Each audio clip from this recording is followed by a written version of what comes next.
Se vocês abrirem na página 47, vão ver que hoje, curso de verão, como foi muito bem dito aqui, não é preparado, não é feito assim, tudo pronto de uma vez.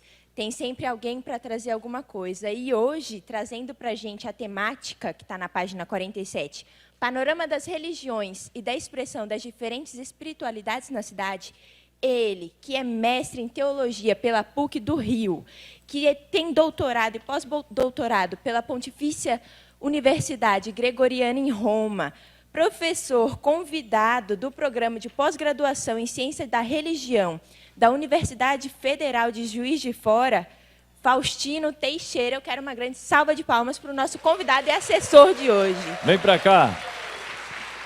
Vem para cá, Faustino. Bem-vindo, bem-vindo, bem-vindo. E a turma é sua, vai firme. Muito bem, vamos acompanhando. O microfone é seu, tranquilo. Toca a turma. Nós estamos também transmitindo pela web TV nossa, pela online, no YouTube. Então, você pode fazer referência aos amigos e parentes familiares. Vocês já devem ter comunicado a turma da comunidade para acompanhar. Se não o fez, faz rapidinho, olha, veja aí. E você que está lá em cima, não sai pela TV. Você está na escuridão. Vem para cá que você sai, tá? Tá certo? Bom trabalho. Bom, primeiro eu queria agradecer ao curso de verão, ao convite. Eu que tenho viajado menos e tenho participado mais assim no Paz e Bem com Mauro Lopes. É a minha atividade de assessoria mais forte hoje. Mas antes de começar, eu queria que vocês dessem uma salva de palmas para uma pessoa muito especial que está aqui, que é o Oscar Beoso.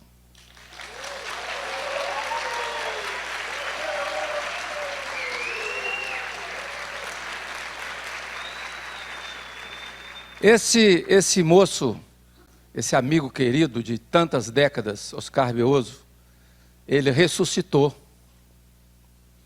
Ele passou tantas dificuldades em tempos próximos e ressuscitou de forma impressionante. Eu conversando com o meu médico e tentando explicar, e ele especializado nessa área do Beoso também, e ele falava que esse problema que o Beoso tinha, quando é bem medicado, ele some, desaparece como se fizesse assim, e o corpo fica purificado. Então o Beoso é uma pessoa tão... Eu nunca rezei tanto por uma pessoa nesses tempos como eu rezei pelo Beoso. Eu sou um rezador. Eu acabei de dar um curso na Universidade Federal de Juiz de Fora, que eu me aposentei. Agora eu sou professor convidado, depois de 40 anos de professor, na Universidade da PUC do Rio, depois na Universidade Federal de Juiz de Fora. E o último curso que eu dei foi sobre o Grande Sertão Veredas. E o personagem principal do livro, que é o Riobaldo Tatarana, ele sobreviveu porque ele foi cercado de rezas. Sobretudo Nossa Senhora da Abadia, as Nossas Senhoras sertanejas e as rezas dos amigos. E eu acho que o Beoso também superou essas dificuldades por causa da reza dos amigos. Foram muitos que rezaram por ele no Brasil, no exterior, em todo lado, todo canto. Então a gente conta com essa alegria. Eu tirei uma foto com o Beoso agora, uma emoção enorme de ver, de estar junto dele, né? De todo o trabalho, de todo o carinho, de toda a dedicação, a gratuidade do serviço que ele presta ao Brasil, à América Latina, ao mundo. Teve agora no sínodo, né, no sínodo da Amazônia, como assessor. Certamente muita coisa que vai sair no documento papal vai ter o carinho do Beoso ali presente. E essa talvez seja a minha luta mais forte hoje, a luta pela Amazônia, a mais forte das minhas lutas. Eu que trabalho mais com mística, esse tema que eu vou falar hoje aqui não é o tema que eu estou trabalhando mais. Isso é um tema que eu trabalhei, mas eu trabalho mais é mística. E estou voltando ao Brasil, por isso que eu peguei o Grande Sertão Veredas, que eu vou retomar esse curso, quando assim que der, for possível. Então, é um tema muito importante, esse tema, né? Então, ele não podia começar sem de prestar essa homenagem carinhosa a esse amigo querido do grupo de Emaús. Fazemos parte do mesmo grupo, que se reúne 2 vezes por ano, e que agora vai sair um livro publicado contando a história desse grupo, que vem desde a época da repressão mais forte no Brasil, né? E o Beoso sempre foi uma das pessoas mais importantes desse grupo. Então é essa a minha alegria de estar aqui, depois de 20 anos. Minha última presença no curso de verão foi 20 anos atrás. Essa menina que estava tocando o bumbo aí, ela estava na barriga da mãe dela ainda. Então, né? Aqui no curso de verão, né? Então, por isso eu fico feliz. E o que me emocionou mais aqui também, ao entrar aqui nessa sala, foi ver o clima de SEBs, as comunidades eclesiais de base. As comunidades eclesiais de base que eu assessorei por tanto tempo, escrevi tudo na vida sobre ela, minha tese de doutorado, minha tese de mestrado foi sobre SEBs, tese de doutorado foi sobre SEBs. Depois eu entrei pelo campo do pluralismo religioso, que é o tema que eu vou falar aqui. Então, quando você vê o clima de SEBs, num momento tão difícil que a gente vive no Brasil, quando você vê esse espírito de SEBs que fez brotar todos os grandes movimentos sociais no Brasil, no Brasil inteiro, tudo que existe de movimento popular importante no Brasil foi gerado nas comunidades eclesiais de base. Todos os grandes movimentos. Então a gente vê que a coisa não morreu. A coisa, imagino, não sei de onde vêm as pessoas que estão aqui, mas em todo canto do Brasil, apesar dos bispos mais fechados, do clima eclesiástico mais fechado, a gente tem um Papa Francisco aí, mas o Papa Francisco não impede que o clima da igreja seja muito difícil no mundo inteiro, hoje. Tanto é que as resistências que ele vem sofrendo são inúmeras. Dificilmente nós conseguiremos ter um outro Papa Francisco, quem sabe, vamos torcer, né? A nossa luta é essa, mas o momento que vive a Igreja Católica no mundo é muito difícil. Mesmo no Brasil, porque nós tivemos 40 anos de uma formação religiosa conservadora, que está dando seus frutos nos religiosos, nos leigos, nos bispos, nos cardeais, que estão aí presentes na nossa história. Então é uma luta enorme que a gente tem que ter paciência. Eu não botei no papelzinho a palavra paciência não, mas eu acho que a palavra que eu iria colocar nesse papelzinho seria paciência. Que nós vamos ter que ter a paciência de Deus para aguardar 20, 30 anos, que não vai ser eu, vão ser meus netos, eu estou com 5 netos, 3 nasceram esse ano, para poder esperar um Brasil diferente, uma igreja diferente, que são a igreja que está sendo formada no espírito do Francisco, do Papa Francisco. Então, essa era a minha introdução enorme, né, para começar. E eu começo citando o Papa Francisco, que é o meu ídolo, né? Eu escrevi um artigo agora na revista Vida Pastoral, que eu gosto demais dessa revista, porque ela é gratuita. Vocês entram na Paulus, conseguem encontrar todo mês um número dela. Eu escrevi sobre o Papa Francisco e o pluralismo religioso, é o último número. E me pediram para escrever sobre o Grande Sertão Veredas. E eu acabei de escrever, entreguei anteontem, o roteiro de Deus em Riobaldo, que vai sair no número próximo da Vida Pastoral. E é talvez um tema do meu coração. Eu sempre trabalhei místicos de vários lugares do mundo. E no final da vida eu vou encontrar o Brasil, o Grande Sertão Veredas, que é um dos livros que mais me marcou, que fala de tudo que vocês podem imaginar, que entende, ajuda a gente a entender esse Brasil que nós estamos vivendo, muito. E eu tenho a alegria de ter dado um curso de 5 meses sobre o Grande Sertão Veredas, página por página. aconselho a todos vocês que querem entender religião na cidade, de ler o Grande Sertão Veredas. E se quiser um roteiro, no Instituto Humanitas da Unicinos, IHU, eu escrevi um texto sobre o livro, que está disponível na internet, no penúltimo número, tem um número inteirinho sobre o Grande Sertão Veredas que eu organizei, junto com Inácio Neutzl, que é outra figura no Brasil das mais importantes para fazer ressoar um espírito diferente. O meu amigo querido Inácio Neutzl, diretor do Instituto Humanitas da Unicinos, e ele então acolheu essa minha sugestão de fazer um número sobre o Grande Sertão Veredas. Aí a Vida Pastoral me convidou para escrever também. Vida Pastoral é bom que leva para a pastoral.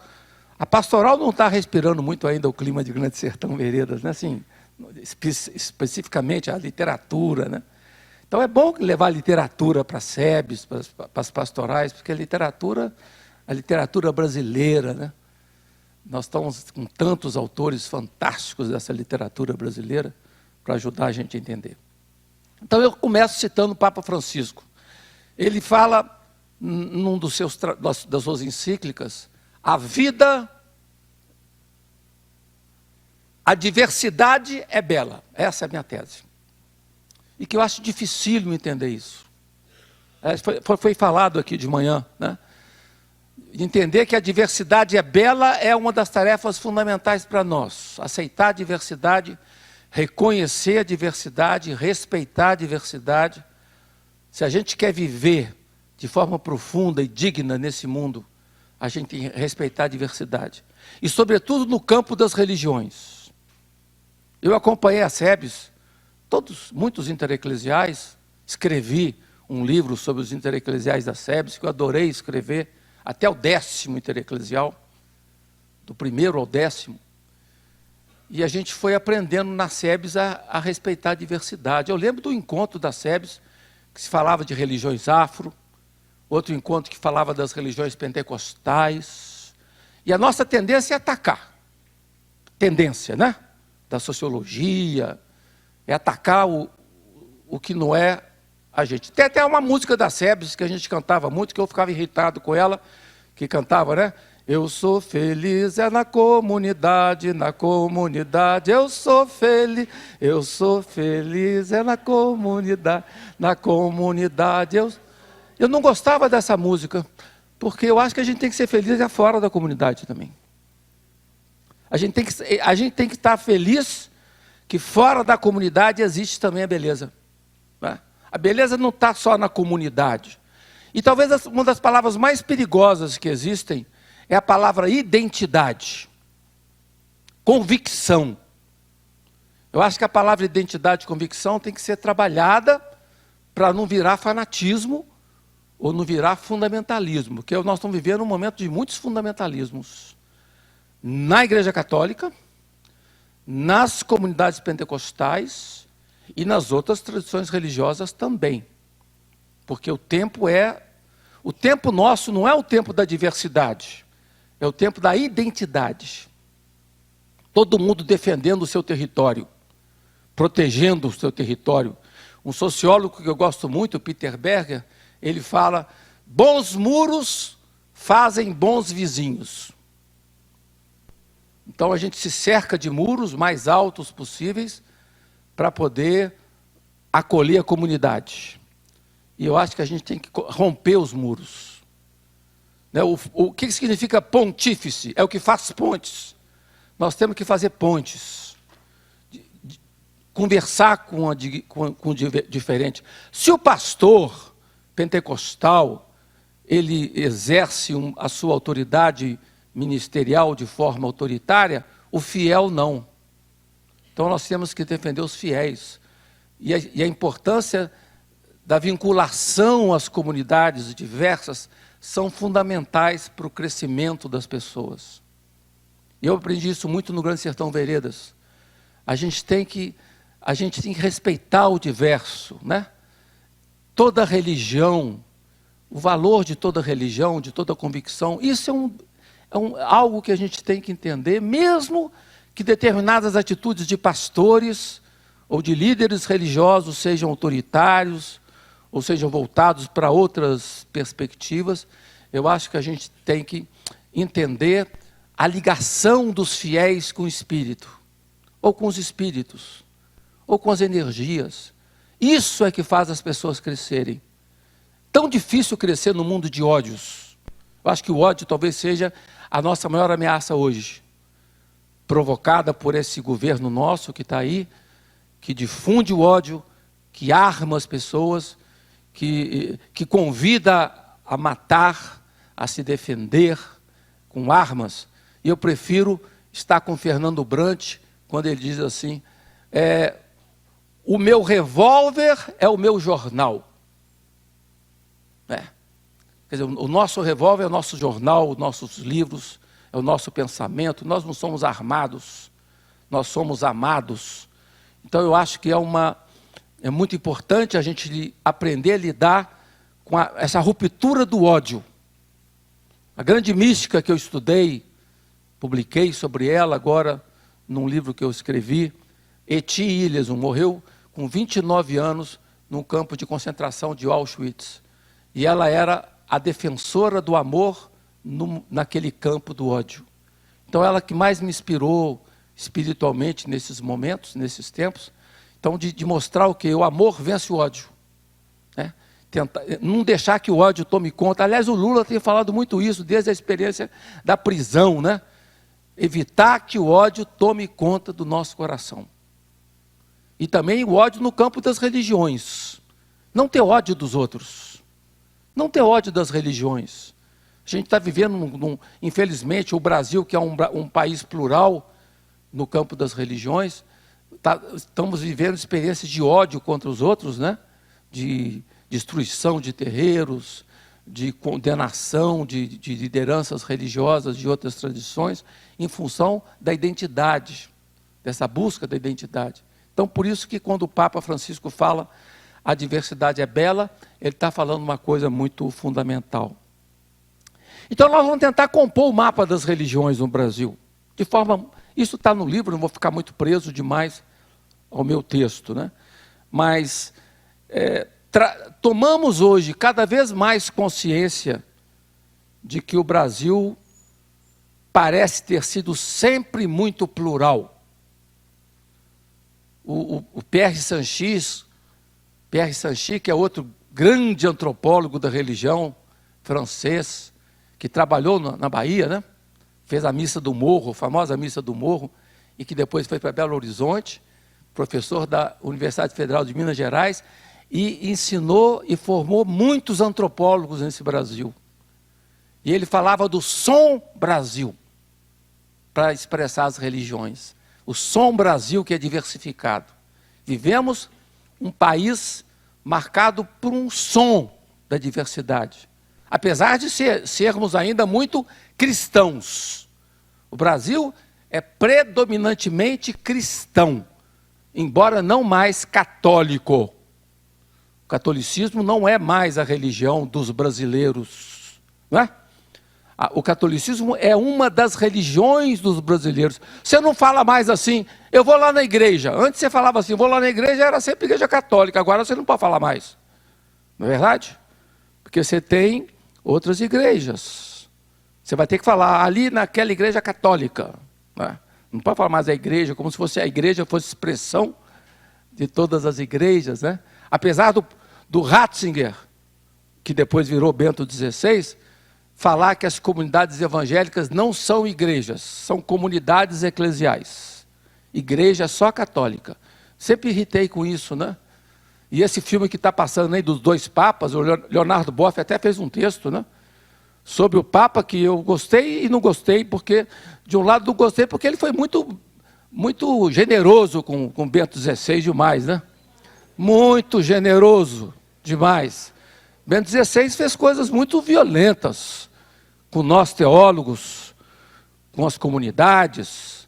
Então eu entendi o Leonardo Boff, entendi, quis mostrar um lado interessante do Bento XVI, mas eu pessoalmente tenho mais dificuldade. Vejo valores, até citei, eu trabalho muito com o Facebook, Eu botei também no Facebook alguns textos do Bento XVI, na época que era o Ratzinger, no seu livro O Novo Povo de Deus, que formou muitos de nós teólogos. É um livro muito bonito, né?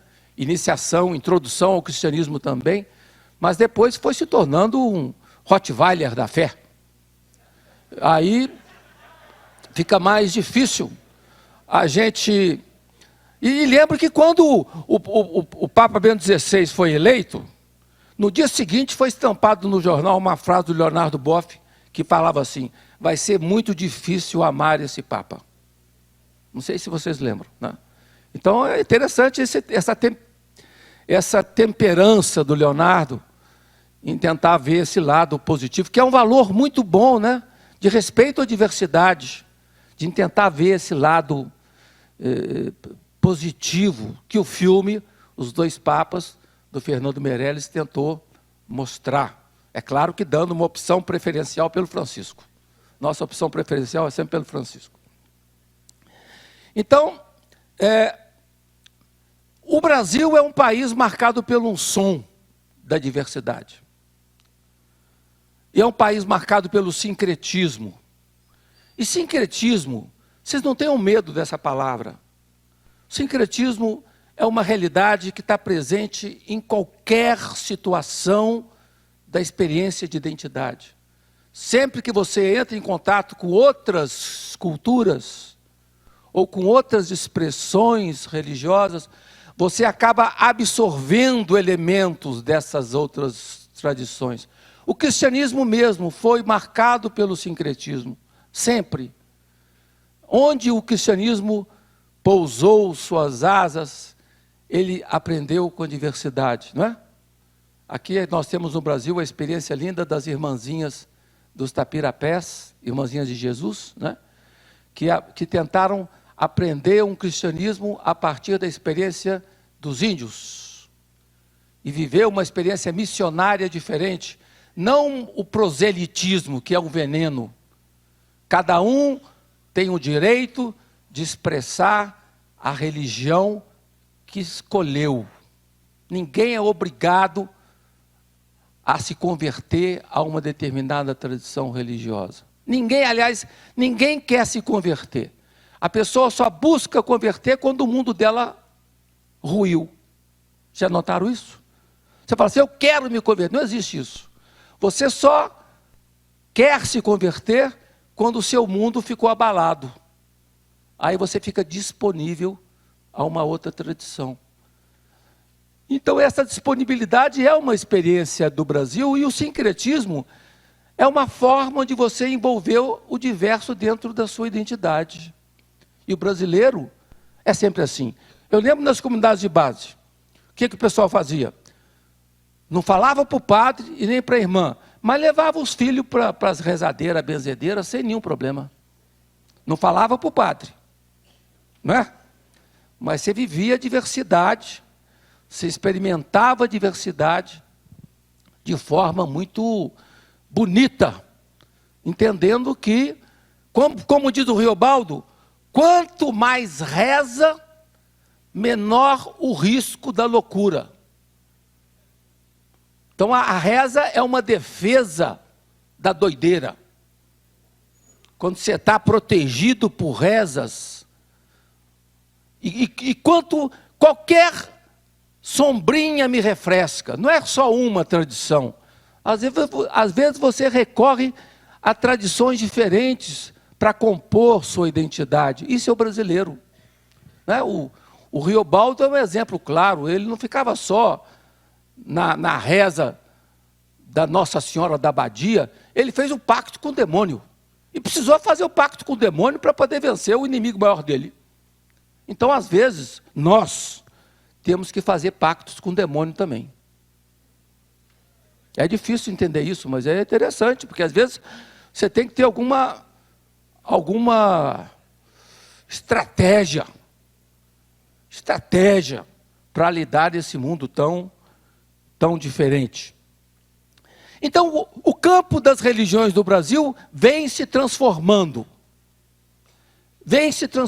E nós temos que nos adaptar a isso, tá? Vem se transformando. Eu não diria que o Brasil é plural. ainda. O Brasil vem se pluralizando, porque ainda o Brasil é eminentemente cristão. Quando você fala assim, só Jesus salva, é uma palavra que cabe no brasileiro, mas é uma palavra complicada de falar. Ou quando você fala assim, só a igreja é caminho de salvação. Todas essas frases me irritam hoje. Quando você fala assim, só Jesus salva, me irrita. Quando você fala, só a igreja é caminho de salvação, me irrita. Por quê? Porque você tem muitas tradições no mundo que não tem Jesus. Os índios mesmo no Brasil. Você vê o livro bonito, A Queda do Céu, do Davi Copenaua. Ele não tem Jesus. E quando julgaram Jesus para eles com os protestantes, foi uma violentação. Eu não vou dizer para vocês que quando eu via os encontros de Sébios, os índios, no encontro de São Luís, os índios lá na frente com a cruz assim na mão, na missa, eu não digo que aquilo ali me aquecia o coração, não aquecia. Porque eu acho que índio não foi feito para andar com cruz na mão. Quer dizer, pode até ter experiências de indígenas que se convertam ao cristianismo, tá certo? Mas a tradição dos Yanomami, por exemplo, ele tem suas energias, tem um chapiris, você tem que respeitar essa diversidade.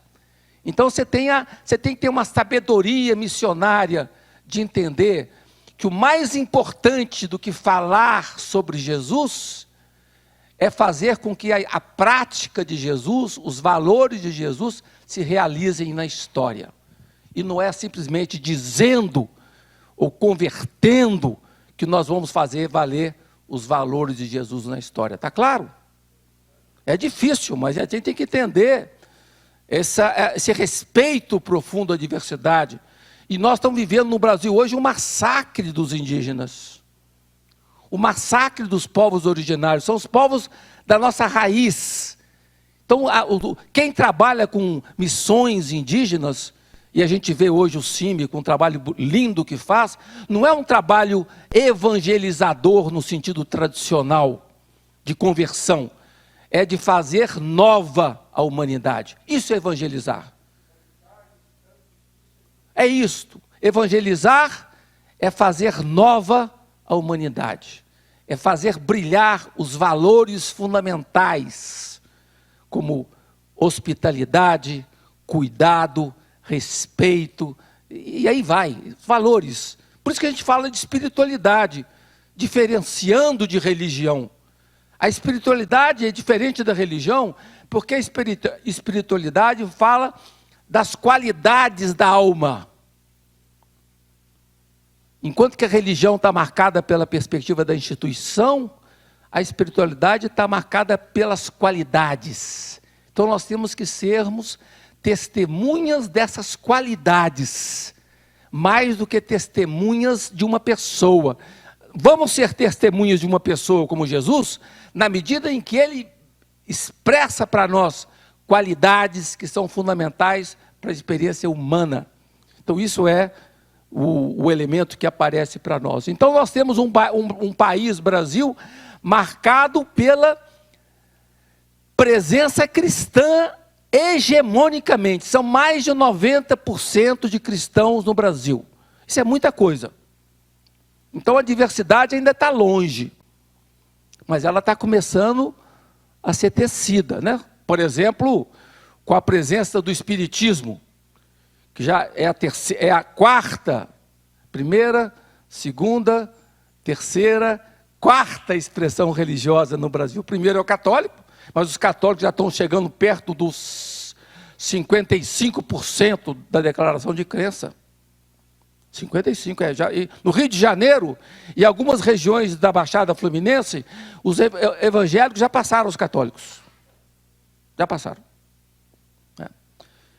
Depois, em segundo lugar, vem os evangélicos, são 22% da declaração de crença. 22%. Depois vem os sem religião, que são 8%. 8% dos brasileiros.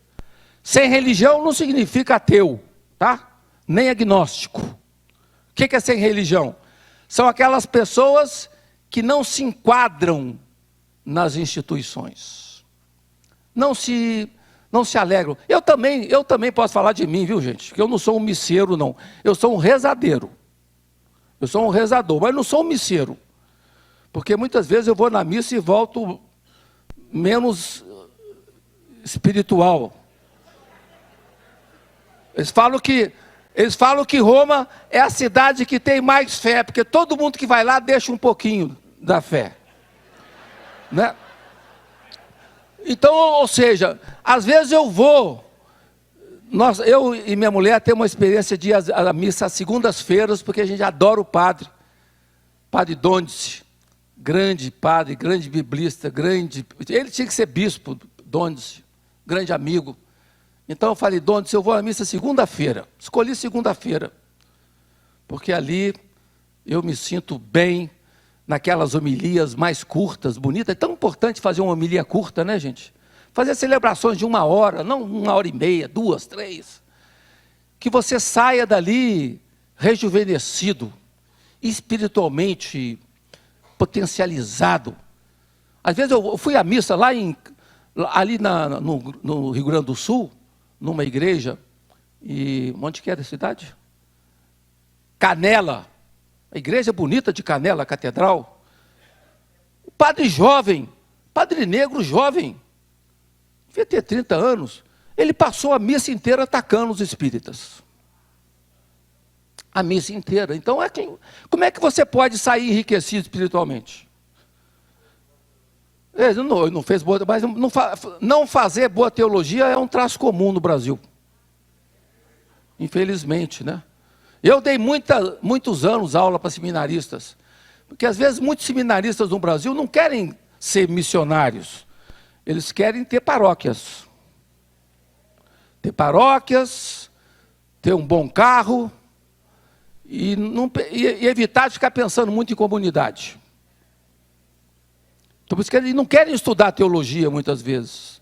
Eles passam pela teologia, pela filosofia, mas eles querem ser párocos.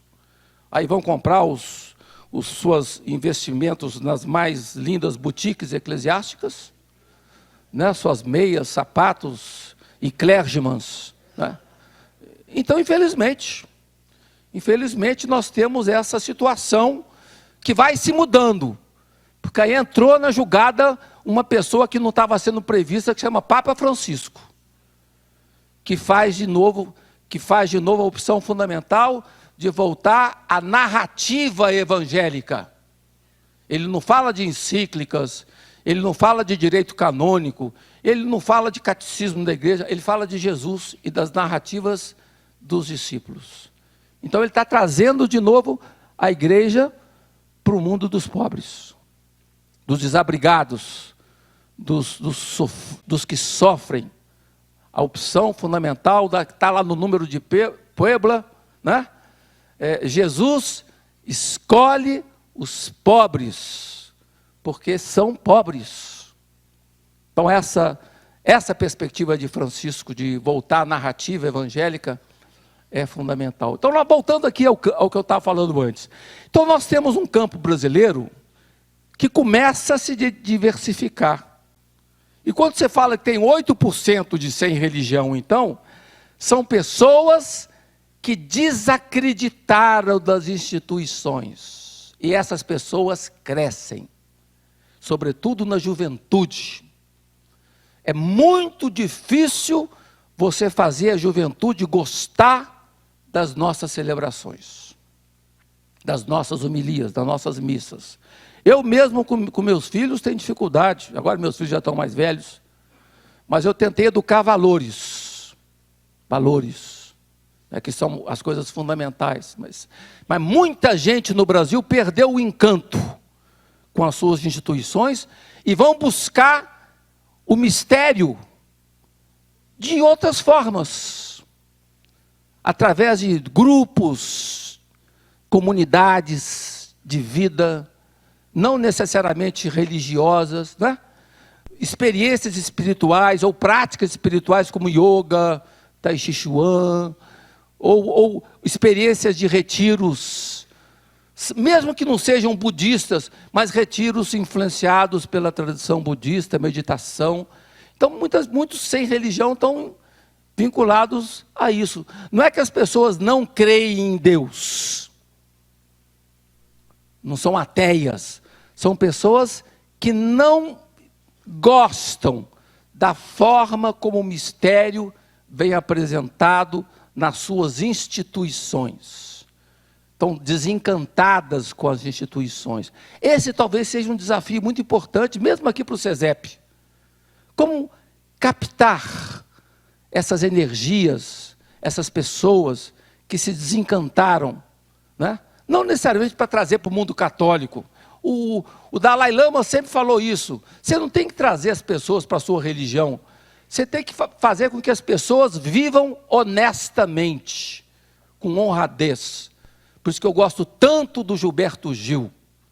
Gilberto Gil, gente, para mim, no Brasil hoje, a personalidade mais importante, mais do que Lula, é o Gilberto Gil.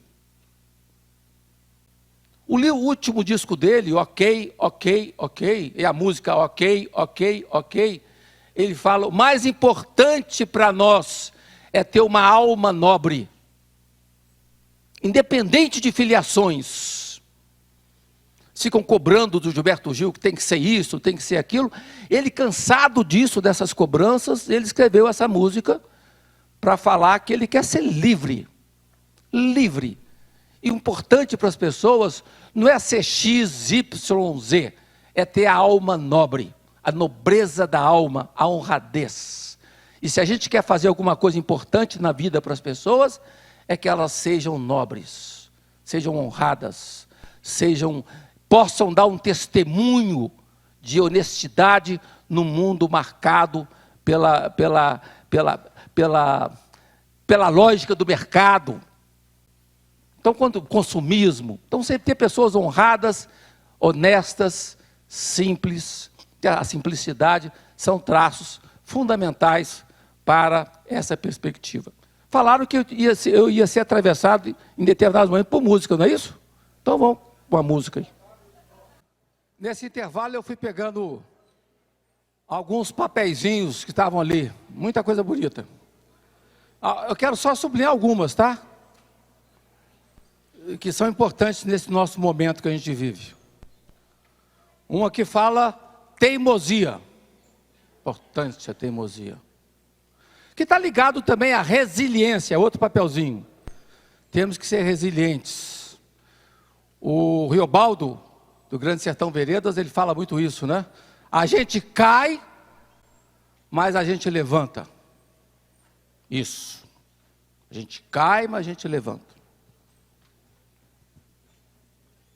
Outro papelzinho fala empatia. Claro, empatia é sentir próximo do outro, mesmo que ele seja diferente. Simpatia, empatia, duas palavras muito queridas por uma filósofa francesa chamada Simone Weil, que eu sou apaixonado por ela. Morreu também jovem, 30 e poucos anos. Praticamente morreu de anorexia, porque ela queria fazer a opção pelo outro na sua radicalidade. E ela parou de comer, de tanta sofrimento diante dessa dor dos outros. Então essa ideia de simpatia. Outra palavra, aprendendo mais do outro. Viu? Todas ligadas ao tema nosso aqui, né? Aprender.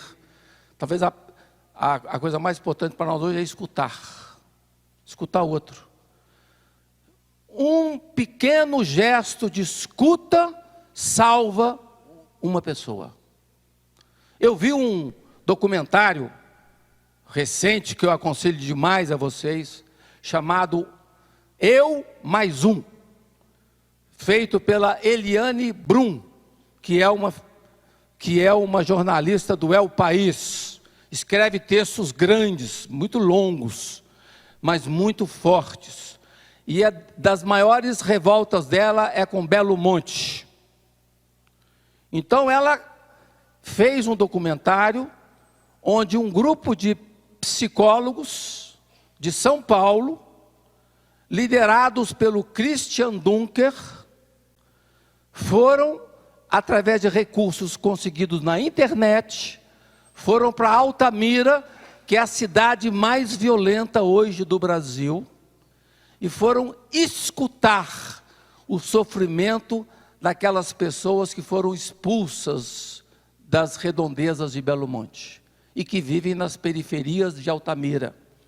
É um dos documentários mais impressionantes que eu vi ultimamente, para falar da dor daquelas pessoas que viviam no meio do rio, na proximidade do rio, e que foram jogadas para a periferia, como está acontecendo. Meu filho faz tese de doutorado no Amapá, Laranjal do Jari, ele é antropólogo, e ali está acontecendo a mesma coisa. Os ribeirinhos são expulsos das suas terras, são jogados na periferia da cidade, e lá não sabem fazer mais nada, porque eles sabiam pescar, sabiam lidar com os bichos, sabiam se alimentar com o que tinha ali na floresta.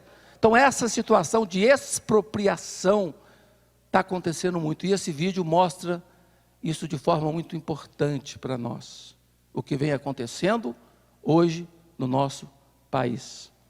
Então, de novo, foi uma atitude bonita.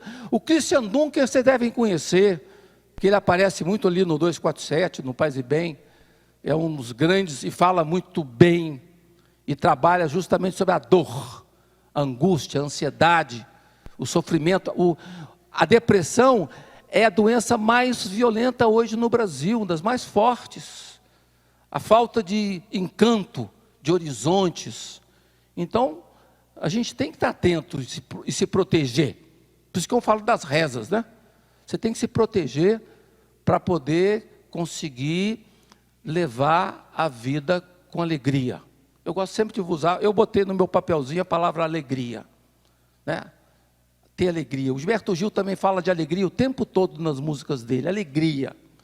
Temos que fazer renascer, brotar alegria, apesar do sofrimento. Então apareceu a palavra, e nos textos de vocês também aparece isso. E uma palavra em especial, a palavra gratidão. Bonito, graça, agradecer. O brasileiro é bacana que fala assim, né? Você vai fazer isso? Se Deus quiser. Ou então, graças a Deus. Bonito isso, eu acho isso lindo do brasileiro. Graças a Deus, tudo você deposita em Deus. Tem uma mística que morreu queimada, em 1310 em Paris, Marguerite Porret. E ela, no livro dela, que foi o único livro que ela fez, e foi queimado na fogueira, o livro, e ela. Só que conseguiu, como acontece na vida, sempre consegue salvar algum exemplar, ou naquele tempo não era livro assim, era documentos, né, que passaram, e o livro foi publicado pela Vozes, né, da Marguerite Porret, numa edição sobre os místicos. E ela falava da confiança em Deus. Eu vou falar a história, que é tão bonita a história que ela fala. Ela fala, o camponês, quando vai plantar, ele escolhe o tempo, o momento certo, ele cuida da semente, prepara a semente, prepara a terra, a lua certa, embora a lua está mudando, hoje com essa mudança climática, tudo está mudando, o passarinho canta antes da hora, o sabiá canta 2 da manhã, tudo está mudando, para pior, por causa do aquecimento, né? O galo canta 2 da manhã, está tudo atrapalhado, não dá para confiar muito nisso, mas aí ela fala, escolhe a lua, escolhe o tempo, joga a semente na terra, depois ele não pode fazer mais nada, tudo fica aos cuidados de Deus. Só isso, essa palavrinha. É o que eu senti do Beoso, sabe? Quando o Beoso viveu essa experiência de isolamento também muito forte, de sofrimento, ele sabia que ele estava aos cuidados de Deus.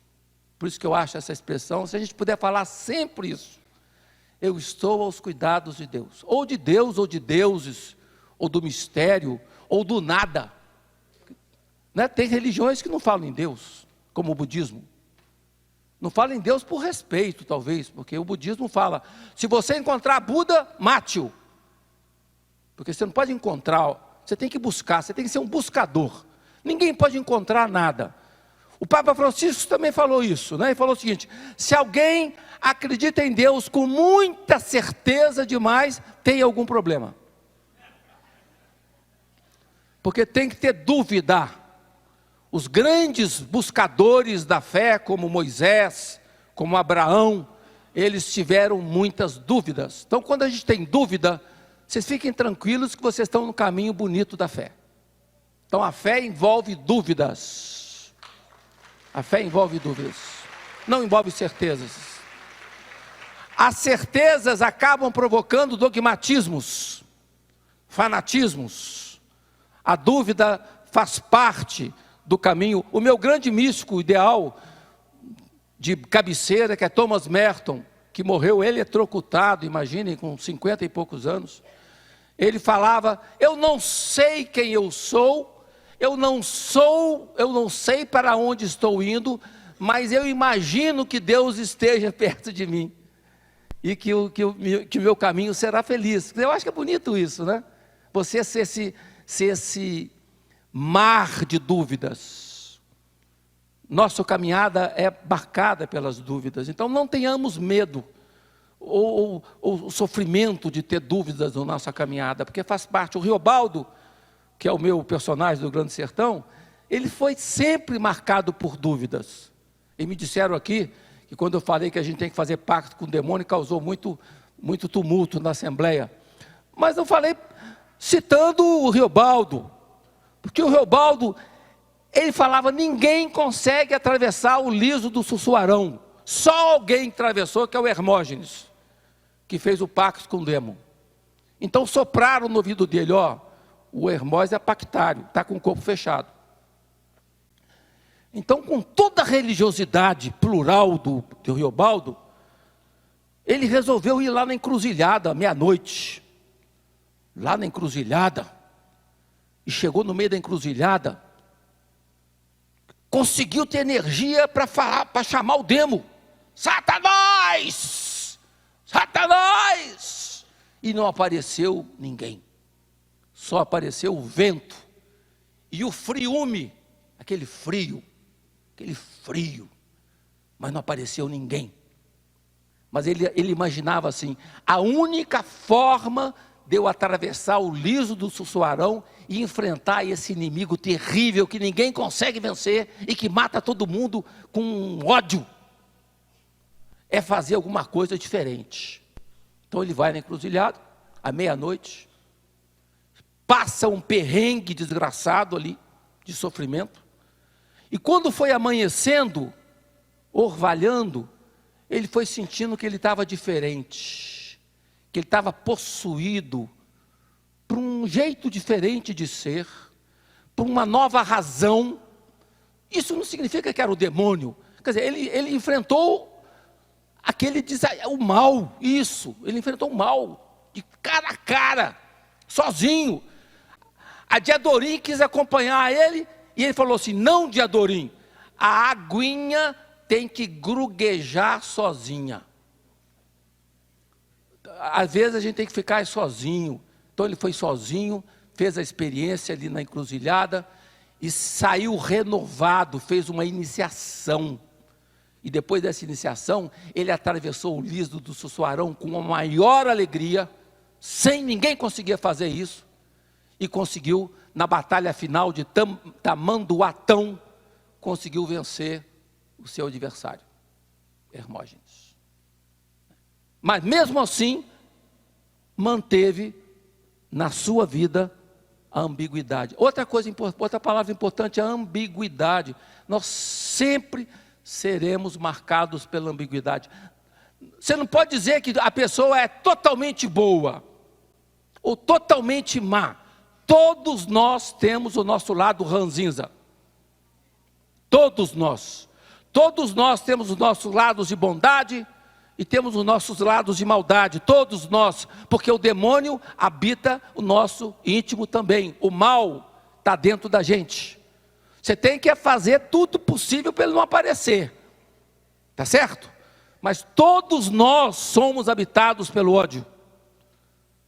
Somos habitados pelo mal. Você tem que fazer da sua vida um espaço que essa ambiguidade não se manifeste como maldade, mas como bondade. Isso é difícil. Então é um desafio fundamental e que o Riobaldo fez. Por isso que eu citei essa expressão, que pode ter tumultuado o coração de alguns, mas é para falar que às vezes nós temos que fazer certas coisas na vida para poder enfrentar o mal, o ódio. Porque o Riobaldo, o Guimarães Rosa, no Grande Sertão Veredas, ele fala assim: o ódio não tem razão. Você é a pessoa mais linda do mundo, mais bondosa do mundo, vai, pega o carro, alguém esbarra ou fala uma palavra, você vira um bicho. Sem mais nem menos, você está em casa com a sua mulher, com os seus filhos, alguém fala uma palavra, você vira um bicho. Não é verdade? De onde esse bicho vem? De dentro da gente. Nós temos o bicho dentro da gente, então temos que lidar com ele. Segurar o bicho. Esse é o desafio. Por que o ódio? O ódio não tem razão. Guardem essa frase. O ódio não tem razão. Por isso que a gente tem que lutar o tempo todo para que ele não tome o nosso coração. Né? Alma nobre, de novo aí, essa expressão. Mas voltando ao campo religioso. Espero que eu tenha acalmado. Não vou acalmar o coração de ninguém, porque não é bom acalmar o coração. Você tem que ter o coração tumultuado. Faz parte da vida. Ninguém está na bem-querença absoluta, né? Só nesse outro espaço. Que agora a gente até está redimensionando o que é céu, o que é inferno. Nós teólogos, né? A gente entende que o céu não é um outro lugar. O céu é viver com dignidade a experiência da nossa vida. Isso é céu. O inferno é você deixar o ódio tomar conta de você. E o inferno está aí. Quando você fala, o reino de Deus está no meio de nós, é isso. O reino de Deus não é um outro mundo, ou algo somente espiritual. O reino de Deus é material e espiritual. Nós temos que amar a matéria. Nós temos que amar o cotidiano. O mistério está esparramado no nosso cotidiano. Isto não está, está no meio de nós, está misturado com as coisas. Hoje a gente tem falado coisas bonitas na teologia, na teologia menos, mas na antropologia, né? O Papa Francisco falou 7, 8 vezes a palavra interrelação. Nós somos hoje interrelacionados. Você não pode mais falar que o ser humano é o ápice da criação. Não. O ser humano é uma espécie companheira. Tudo está interligado. O ser humano está ligado aos animais, está ligado aos vegetais, está ligado aos minerais, tudo. Você não pode mais falar que você é o centro do mundo, o antropocentrismo que o Papa Francisco critica. Nós somos espécies companheiras, nem podemos mais falar só de direitos humanos. Nós falamos hoje de direitos característicos, entre os quais os direitos humanos, mas tem o direito dos animais, tem o direito das florestas, tem o direito dos minerais, dos vegetais. Esse é o clique que falta dar na nossa cabeça, porque nós somos muito autocentrados no humano. O que está acontecendo no mundo hoje tem a ver com o humano. Por isso que o Grande Sertão Veredas termina falando assim: o problema não é se Deus ou o demônio existe ou não. O problema é o humano, é o ser humano que está provocando tudo isso que está acontecendo no mundo. Tudo que está acontecendo no mundo é produto do ser humano. Por isso que a gente fala que nós estamos vendo o antropoceno. O que é o antropoceno? É uma nova era glacial marcada pelo poderio humano sobre a terra, de destruição, de desatenção ao tempo, de falta de cuidado com o tempo.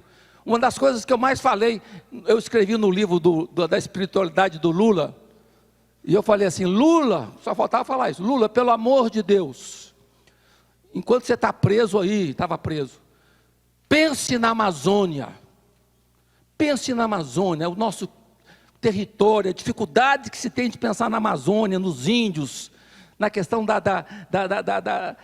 dos rios. Isso é um grande desafio hoje, do mundo inteiro. Veja a menina Greta Thunberg, que largou os estudos para defender e lutar contra os poderosos em favor de uma mudança de temperamento. Então é importante que o brasileiro, sobretudo o brasileiro, que tenha a alegria de ter a Amazônia no seu coração, né, ser um defensor dessa causa. Né, justamente em função de quê? Dessa interligação. Cada folha, cada grão de terra faz parte de nós, e nós somos terra. O Papa Francisco, lá no começo da Laudato Si, ele fala, nós somos terra, estamos interligados, e tem toda uma repercussão isso para entender ressurreição, muda toda a teologia, para mostrar que nós somos integrados, e nós não somos seres especiais. Toda vez que a gente fala que nós somos seres especiais, ou excepcionais, vem junto a violência. Toda vez que você fala que nós somos excepcionais, você pode saber que vem violência junto. Os brancos são excepcionais, né? A opressão sobre os outros, né? O ser humano é excepcional, a dificuldade de entender a terra, e assim por diante. Então, os antropólogos nos ajudam a quebrar com essa ideia. Nós não somos excepcionais, nós somos singulares. E somos portadores, né? Somos cuidadores da criação, como fala o Papa Francisco na Laudato Si. A tarefa do ser humano é ser um guardião da criação. Olha que bonito isso. Um guardião das florestas, um guardião da causa dos oprimidos, né? Como o Júlio Lancelotti. Veja que coisa linda o Júlio Lancelotti, é um exemplo que não existe. A dedicação que ele tem aos excluídos, é um guardião dos excluídos. Essa é a tarefa fundamental nossa. Bom, mas voltando ao campo, eu estou mudando, mas tudo bem, faz parte. Então nós temos 50% de católicos, 56% talvez, 22% de evangélicos, 8% de não religiosos, que não significa ateus. Ateus são pouquíssimos no Brasil. Aliás, voltando ao Grande Sertão Veredas, em determinado momento do livro, o Riobaldo vê alguém falando assim, o doutor de Araçuaí disse não crer em Deus. Aí o Riobaldo fala assim, estremeço, como não crer em Deus? Me entende? Quer dizer, no meio popular, é muito difícil você encontrar alguém que não crê no mistério. Faz parte da vida, né? Nós fomos tecidos por essa ligação com o mistério. A gente dá o nome ao mistério de formas diferentes, né? Alguns falam Alá, outros falam Javé, outros falam energias, outros falam silêncio. Silêncio, mas estamos ligados ao mistério. Depois do sem religião, vem os espíritas. 1,3%. Isso no 1,3 não, é 3,8 milhões de seguidores no Brasil. 2,02% de espíritas no Brasil declarados. Porque o espiritismo, mais do que a declaração, é um clima que tem muito mais do que 2% no Brasil. E católicos, né? Eu botei no meu texto, aí vocês vão ver. Fizeram uma pesquisa em Belo Horizonte, eu acho que não sei se o Beoso participou, ou pelo menos como é que chama o nosso grande amigo de Belo Horizonte, que morreu? O Antoniazzi, Padre Antoniazzi. 48% das pessoas que vão à missa em Belo Horizonte acreditam na reencarnação. Tá? Na porta da igreja. Não precisa fazer essa cara triste não, porque é interessante acreditar na reencarnação também. Não é um mal. Eu acho que é o respeito de novo. Eu acho que a gente tem maneiras de entender as coisas, mas 40 significa alguma coisa, não é? Quase 50% da população de católicos que frequentam as celebrações acreditam na reencarnação. Significa que o espiritismo é mais do que 2%, né? Porque ele está ali misturado no que a gente chama de dupla pertença, tripla pertença. O brasileiro O brasileiro verdadeiro mesmo, ele tem mais que uma pertença. E é bom que tenha. É bom que tenha. Você ficar só numa pertença é problemático. Você tem que ter um pezinho de segurança em outra frase que é a religião, pezinho de segurança. Não é verdade? De dar uma sustentação. Não, você tem um pezinho ali, ó. Qualquer coisa, você tem um pezinho ali. Eu botei uma história no meu texto, contado pela Paula Monteiro, aqui da USP, que ela fala a travessia de uma pessoa que passa por várias religiões. Quando eu estou boa, eu sou católica. Quando eu tenho problema de insônia, eu vou para a religião afro. Quando eu tenho não sei o que, eu vou para o espiritismo. Mas quando eu fico boa, de novo eu volto para o catolicismo. Isso é o que a gente chama de trânsito religioso. As pessoas transitam, porque elas precisam de transitar para poder sobreviver nesse mundo árido, difícil. Não sei se vocês viram um filme lindo, acho um dos mais lindos filmes, do João Moreira Salles, que aliás fez outro filme também sobre 2013. Eu sou um defensor de 2013, gente, desculpem, apesar do Lula criticar 2013, eu sou um defensor de 2013, porque eu tive meus filhos que participaram de 2013, eu acompanhei dia e noite no Mídia Ninja 2013, foi uma coisa forte, de movimento no Brasil inteiro, de milhões de pessoas, contra a representação. Desculpem, é a minha opinião, né? No sentido de mostrar o que aconteceu ali em termos de revolta popular. Então a gente não pode ser um crítico, sim, gratuito de 2013.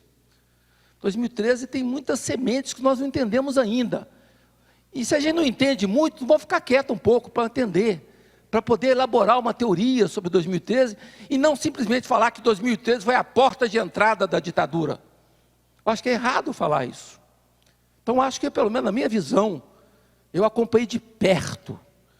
E tem autores que analisam como Luiz Eduardo Soares, o Eduardo Viveiros de Castro, tantos autores importantes que falam, estudaram 2013, né? O Antônio Risério, tropicalista, né? E tantos outros que falam, para a gente ouvir vozes diferentes, né? Para poder entender o que aconteceu ali, né? O que está acontecendo no Chile, acontecendo na América Latina toda, né? Bom, por que eu estou falando isso? Estou falando para mostrar essa experiência, então, do espiritismo. O filme. O filme chama Terra de Santa Cruz. João Moreira Salles. Ele conta a história do nascimento de uma comunidade evangélica na periferia de Santa Cruz, do Rio de Janeiro. Primeiro vai lá o pastor, sozinho, de bicicleta. É um ex, como é que fala que trabalha com energia? Seu pai, o que era? Não, mas o que é? Que mexe com usina, siderúrgico. Um siderúrgico aposentado, metalúrgico aposentado. E ele pega a bicicleta dele, se envereda aquelas biroscas de periferia de Santa Cruz, no meio da lama, aluga uma casinha. Acende a luz, põe a luz, vai todo dia cedinho, sem ninguém. Aí a vizinha lá chega pro que estava filmando no filme e fala assim: esse homem vem aqui todo dia e fica pregando para os grilos. Não tem ninguém. De repente, aparece uma pessoa, 2, 3, 4, vai formando uma comunidade pentecostal. E o nome da comunidade é muito interessante: Jesus é o general. Assim como a gente tem no Brasil, comunidades evangélicas de todos os nomes, né? Essa era, Jesus é o general. Aí de repente, vai descobrindo os dons. Aquela velha ali era uma boa rezadeira. Então ela vai ser a rezadeira da comunidade. A outra gosta de cantar, vai ser cantadora. O outro exerce outro ministério. Os ministérios vão nascendo. E aí o repórter pergunta para o pastor: e o senhor? Deus não me deu nenhum dom. Eu não tenho dom nenhum. Mas é claro que tem o dom de começar a criar uma comunidade, né? Mas ele fala, eu não tive esse dom de línguas, o dom de reza, de canto, eu não tenho dom. Aí a comunidade vai se formando, aí o cineasta de muita sensibilidade, ele mostra o cara trabalhando de dia como um pedreiro, aquela vida desgraçada. Chega de noite, ele toma o seu banho, põe o seu terninho, vai para a comunidade e lá ele é reconhecido como gente. De repente nossa vida clareou, clareou, clareou, e descobrimos que o pobre tem valor, tem valor. Isso na comunidade pentecostal. Então a pessoa se sente reconhecida na sua dignidade. Então o que acontece? O filme mostra, as pessoas pegam os bancos da igreja, põem nas costas e vão para a casa de quem está doente. E montam a comunidade na casa de quem está doente e vão rezar pelas pessoas. Olha que coisa bonita. Pode perguntar.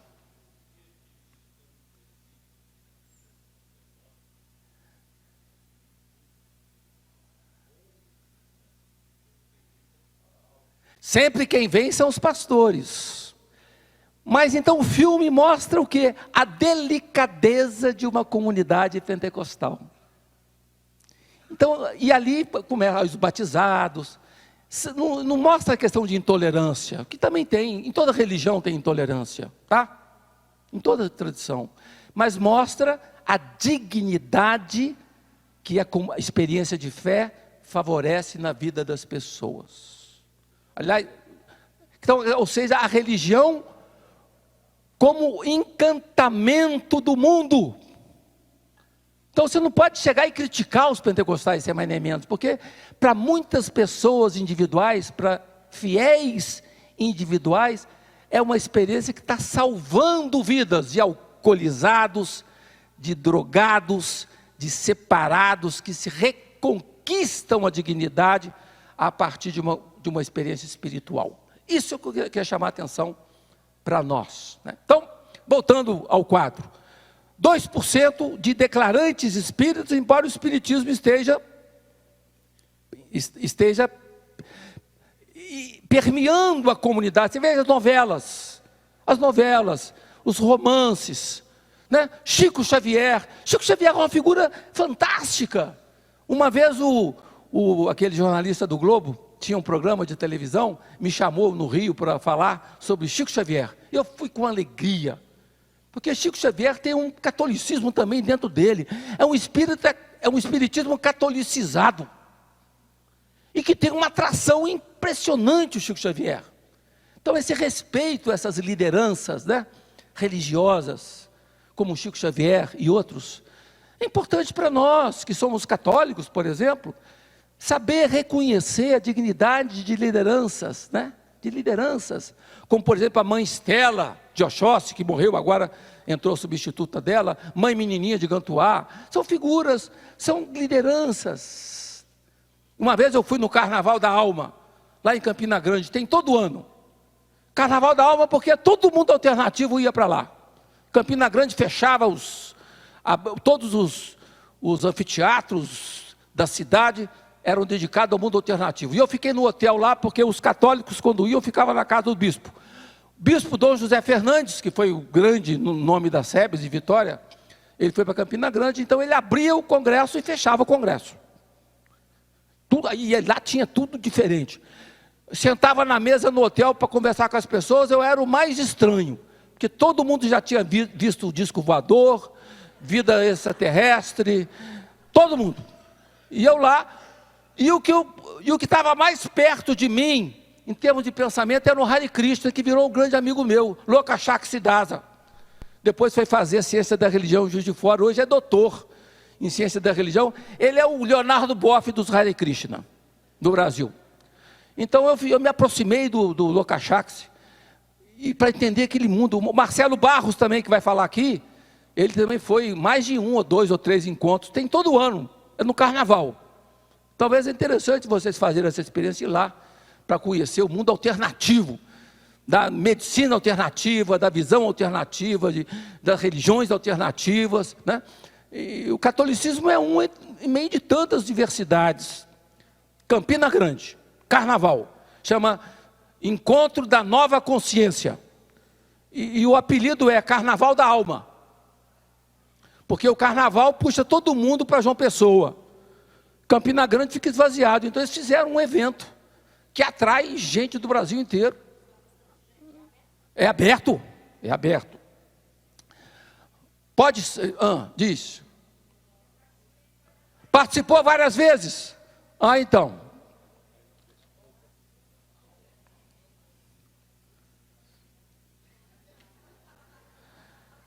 Seria interessante retomar a questão da encruzilhada. Eu não vou ficar retomando encruzilhada não, gente, porque vocês fiquem com a encruzilhada na cabeça, ou então na hora das perguntas vocês podem fazer também. É claro, o mal está aí. A gente vai ter que lidar com ele, não é isso? Segura o bicho, isso aí, segura o bicho. Segura o bicho. Agora, tá bom, eu vou retomar só com uma citação minha aqui, que é maravilhosa. Eu vou chegar nela, que é o Riobaldo falando de Deus. Falando de Deus, eu vou falar. Bom, mas depois dos espíritas, as religiões afro são mínimas no Brasil. 0,3%, é isso. 0,3%. 0,3% de declarantes afro. E vão decaindo e depredadas. Tanto é que os pais e mães de santo hoje estão com um discurso de defesa, porque eles estão sendo atacados. Quem veste de branco sexta-feira é atacado. Né? E às vezes determinadas comunidades neopentecostais se articulam com tráfico para poder atacar os espaços afro. Mães e pais de santos sendo ameaçados de morte. Isso tem acontecido também no Brasil. Mas em termos de declaração de crença, é pequena e está caindo. As religiões africanas, embora no panorama cultural, são muito importantes. Você vê Maria Bethânia, uma das maiores entusiastas das religiões afro, Caetano Veloso, Gilberto Gil, né? Todos iniciados. Gilberto Gil é um grande, né? Anda com fé eu vou, que a fé não costuma falhar. Anda com fé eu vou, que a fé não costuma falhar. É isso que ele fala. E quando o Gilberto Gil fala, você quer falar com Deus? Se você quer falar com Deus mesmo, você tem que desatar os nós. Desatar os nós, desapertar os nós. Você tem que ser humilde. Por isso que ele fala, nada. 13 vezes, não sei, se eu quiser falar com Deus, a palavra nada aparece. Se você quiser falar com Deus, você tem que se despojar. Tá certo? E para falar com o demo também tem que se despojar. Vou voltar ao demo, porque realmente é uma experiência da ambiguidade. Não é? Bom, então esse é o quadro. Esse quadro nos provoca uma reflexão. Qual? Ainda temos que caminhar muito no pluralismo. E tomar muito cuidado com a linguagem. A linguagem é a coisa mais feroz que nós temos dentro de nós. Na catequese, por exemplo, a coisa que sempre me irritou muito. A criança, quando batiza, entra para o reino de Deus. Mentira. A pessoa vira, se transforma em filho de Deus. Mentira. Catequese errada. Equivocada. Todos nós já nascemos filhos de Deus. O batismo é a introdução na comunidade de fé. Isso tem que mudar na catequese, mas a catequese continua tradicional nesse ponto. Há pouco tempo teve um batizado em Volta Redonda, que é uma cidade de tradição de Sebes, muito forte. Dom Valdir Calheiros foi meu grande guru, bispo guru. Teve um batizado de uma criança, parente minha, que o rapaz era católico assim, católico como os católicos, não frequenta. Mas é porque todo mundo batismo, porque faz parte da tradição cultural batizar, mas você nem sempre tem vinculação nenhuma, nem o pai. Mas tem a tradição, tem que nascer, você batiza, né? Eu também acho isso um pouco estranho, mas tudo bem. Batizou.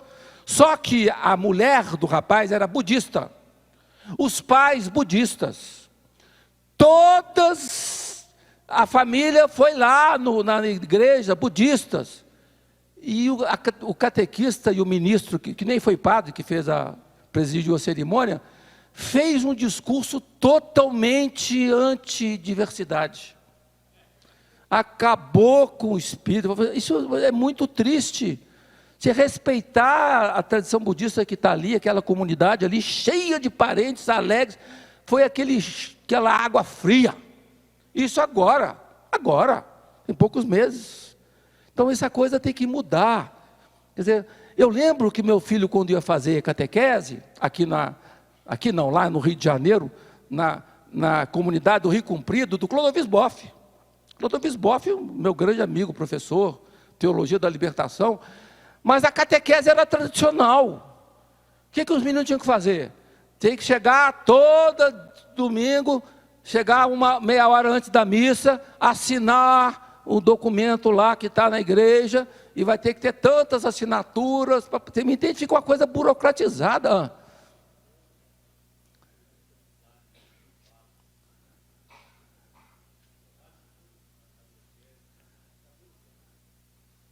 Cadê o jovem? Então, ou como do meu filho foi crismado, no bispo lá em Juiz de Fora, na catedral. O bispo, em vez de se preocupar em fazer uma festa de alegria, ficou olhando a boca de cada menino para ver se eles sabiam rezar o Pai Nosso mesmo. Você não está rezando o Pai Nosso. Entende? Uma coisa assim louca. A hora que eu imagino isso, eu falo, gente, onde é que vai? Aí aumentam os 8% sem religião. Meu filho fala assim, pai, eu saí dali desacreditado, porque realmente foi um discurso de violência. De violência. Você tem que ser como o Papa Francisco, né? O Papa Francisco teve um encontro com os meninos. Aliás, é outro filme que eu comento. Eu acho esse filme mais importante que o outro dos dois papas. Chama Papa Francisco, um homem de palavra, do Wim Wenders. É o mesmo diretor de Paris, Texas. Esse filme é lindo. Todo lindo, muito mais bonito que os dois papas. Porque aí ele abre o filme, o Papa falando com as crianças. Francisco, um homem de palavra. O diretor é Wim, W-I-M, W-E-N-D-E-R-S, Wim Wenders. Um dos maiores diretores alemães. Aí o Papa está conversando com as crianças. Aí o menininho chega e fala assim, Papa, o que eu faço? O meu pai não é cristão, será que ele vai para o céu ou vai para o inferno?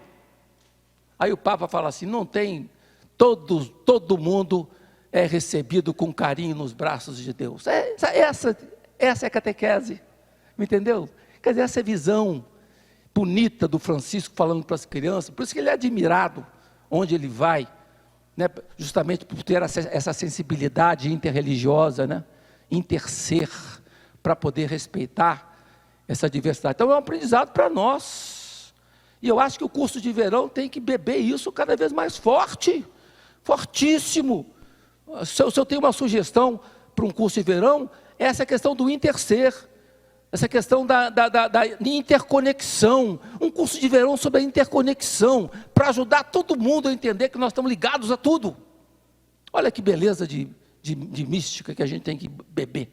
Bom, agora vamos para o ponto essencial da minha fala, que já está terminando, que é a questão do encantamento do mundo. Eu não falei, só uma coisa, as outras religiões são 0,0,0,0. Judaísmo, Islã, hinduísmo é nada no Brasil. Você não vê muçulmano no Brasil. Você vê um pouco ali, São Paulo, uma ou outra pessoa. Juiz de Fora você quase não vê. São 50 mulheres muçulmanas em Juiz de Fora inteira. Isto, essa aí.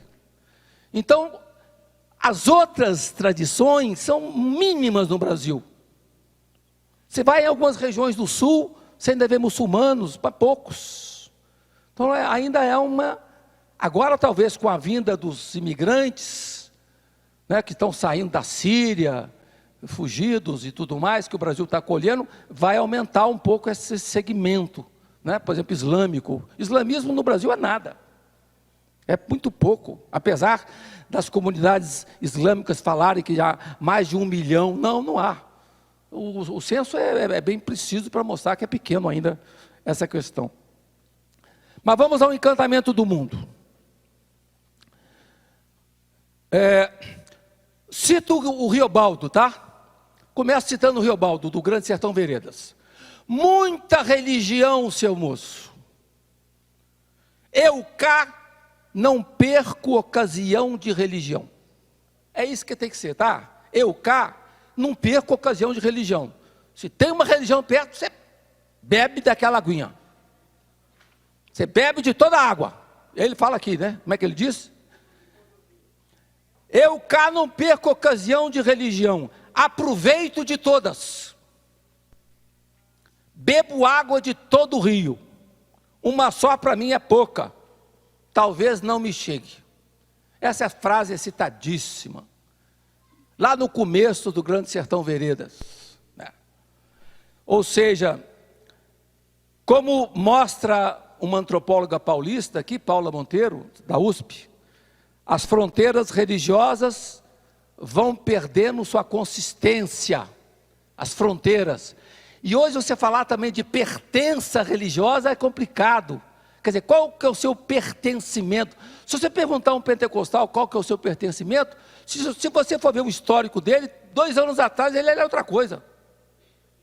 Então a compreensão de pertença está se transformando numa forma mais de movimento, dinâmica. O brasileiro é itinerante, ele é travessia. Por isso que o livro Grande Sertão Veredas fala de travessia. Você está sempre buscando.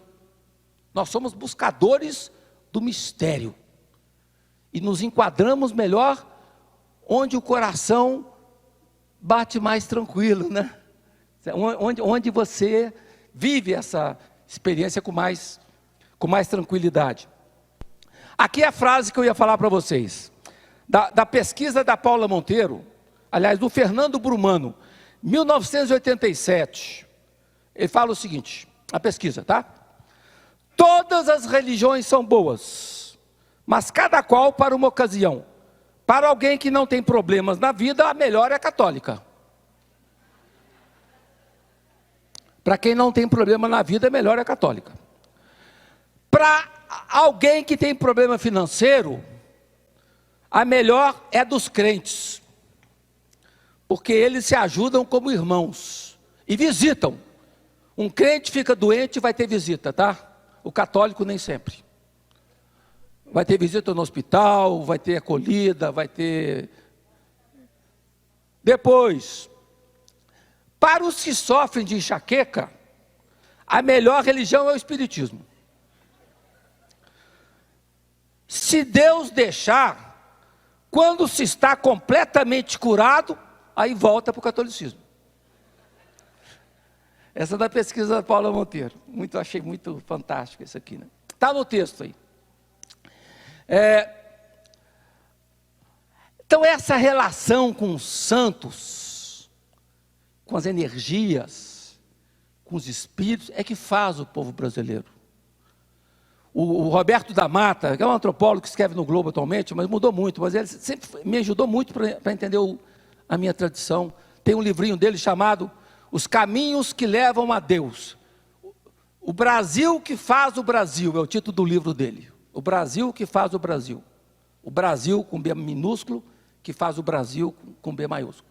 Ele fala que o brasileiro tem três universos. O universo da casa, o universo da rua e o universo do outro mundo. Ele anda nesses 3 territórios. Na casa, onde você tem um aconchego. Todo mundo quer ir para casa, né? Você está doente no hospital, imagina o Beoso, você quer ir para casa.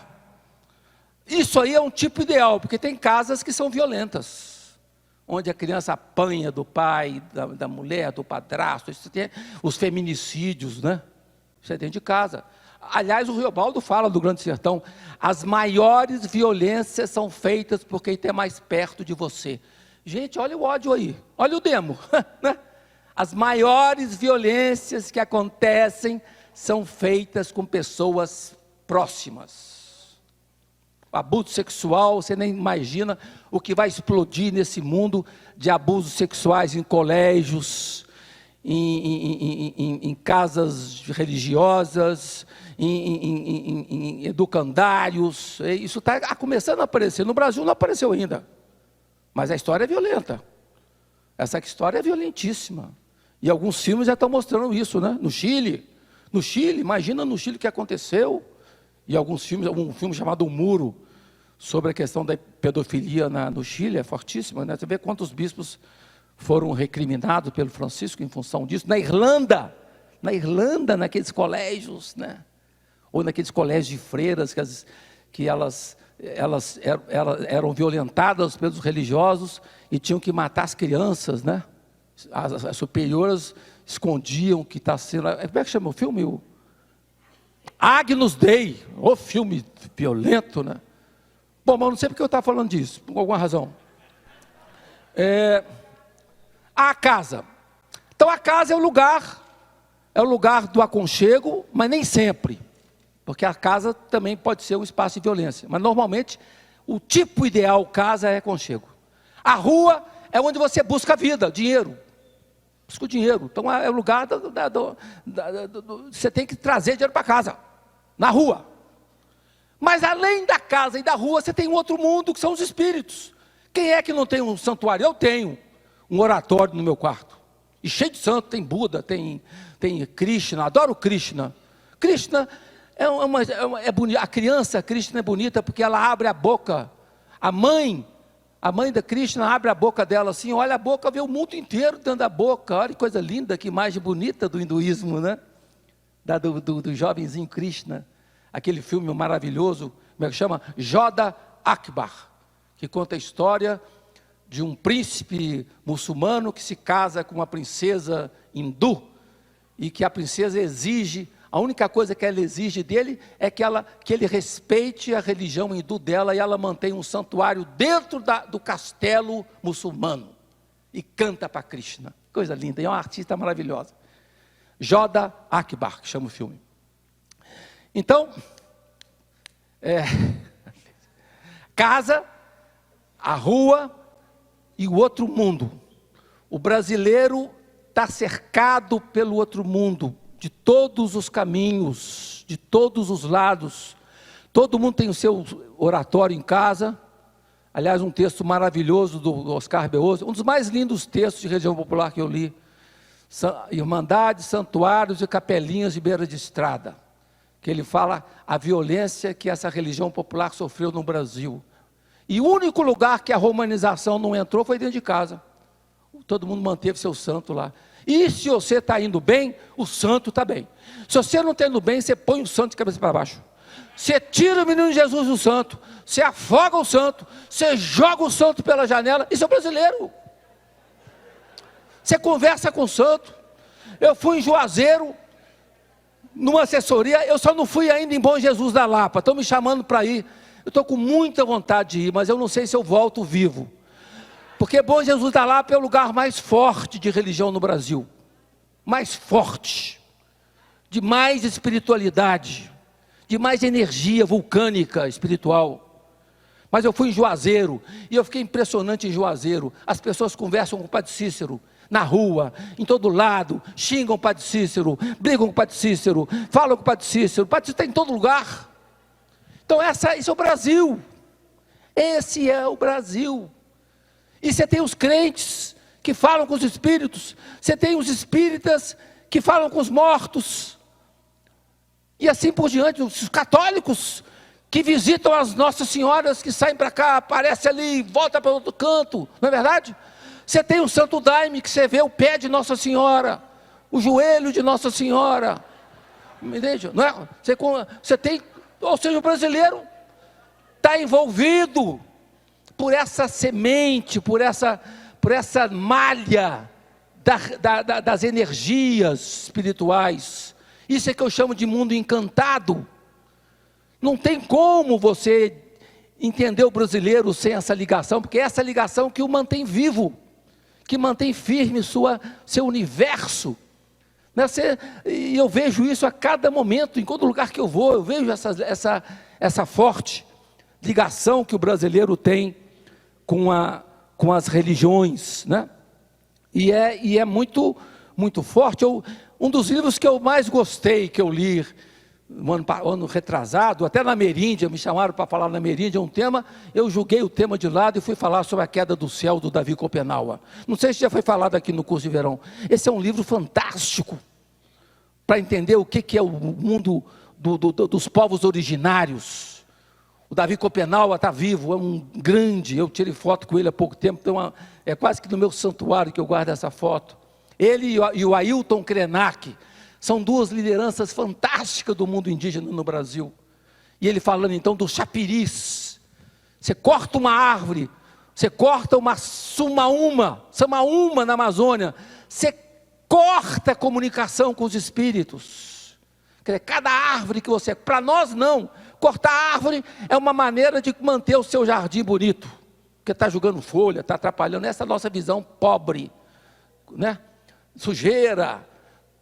Então essa imagem que se tem, né? Quer dizer, a gente vê rio, não consegue ver o rio como gente. Um grande guru do Zen budismo que eu gosto muito, o mestre Dogen, ele fala assim: se nós não conseguimos ver o movimento das montanhas, nós não conseguimos ver o movimento do ser humano. Então as montanhas andam, as montanhas falam, os rios falam. Então Ailton Krenak fala assim: eu tenho na minha veia os rios. Eu posso estar em São Paulo, Nova York, onde for, mas os rios estão perto de mim, fazem parte de mim. Então você pega o rio e desvia o rio, como fizeram São Francisco. Isso é uma loucura. Há uma tradição em Minas que fala assim: se você mexe com o rio, você enlouquece. Você não pode mexer no rio. Você pega o rio e faz uma hidrelétrica que provoca a loucura que provocou, como Belo Monte. Então você pega a montanha de Minas Gerais e cavuca ela toda para levar para a China minério.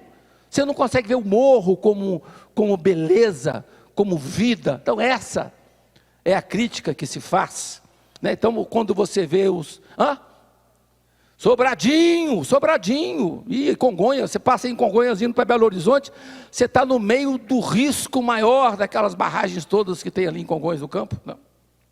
Então, Rio Doce, o Rio São Francisco é citado mais de 50 vezes no Grande Sertão Veredas. O rio é uma das coisas mais bonitas na vida do povo.